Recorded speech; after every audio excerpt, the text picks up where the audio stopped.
Semua projek pembangunan bawah Agensi Pembangunan Delta Rajang Rada dijangka siap sebelum 2029 mengikut jadual ditetapkan.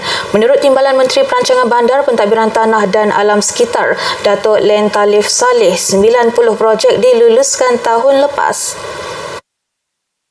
41 projek bernilai lebih RM685 juta dijangka di tender suku ketiga tahun ini, manakala 23 projek lebih RM339 juta di tender suku keempat.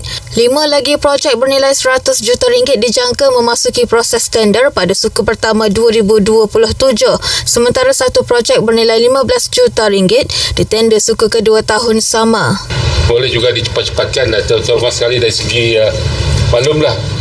Oleh kerana banyak projek seperti ini, kita menghadapi masalah dari segi pertama, kerana jabatan-jabatan dan agensi-agensi yang melaksanakan projek ini mempunyai banyak projek.